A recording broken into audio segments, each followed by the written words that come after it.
যে টমেটোগুলো কেটে রেখেছি সেই টমেটোগুলো আমি দিয়ে দেবো। টমেটোটা গলানোর জন্য আমি একটু লবণ দিয়ে দিলাম। মনে রাখবেন লবণটা এখানেই আপনি দিয়ে দেবেন পরিমাণ মতো, একটু গ্রেভি হবে।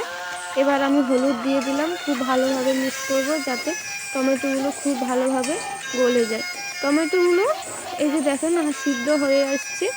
এবার এতে আমি আগে থেকে বেটে রাখা যে মশলার পেস্টটি তৈরি করেছি সেটা এবার আমি এর মধ্যে দিয়ে দেবো।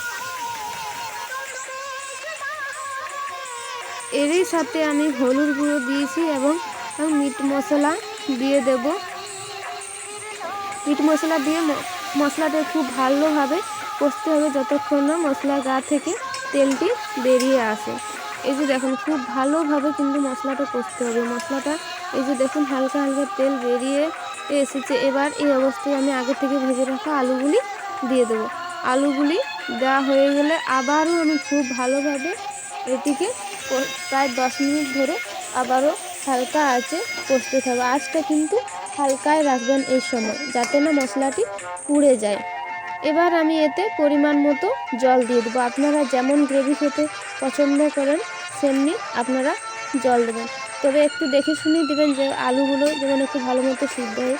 10 মিনিট ঢাকা খুলে পর আমি দিয়ে দিয়েছিলাম, খুলে দেখলাম যে আলুটি সিদ্ধ হয়েছে কি না। এই যে দেখুন আলুটি খুব ভালো মতো সিদ্ধ হয়ে গেছে এবং আমরা একটু ঝোল খেতে পছন্দ করি তাই অল্প বেশি ঝোল রেখেছি, আপনারা চাইলে কমও রাখতে পারেন।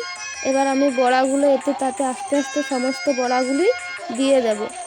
এই অবস্থায় এই যে দেখেন আমরা ঝোলের জন্য একটু বেশি রেখেছি, গ্রেভি করতে গেলে একটু কম জল দেবেন। এই যে তৈরি হয়ে গেল আজকে মেনু।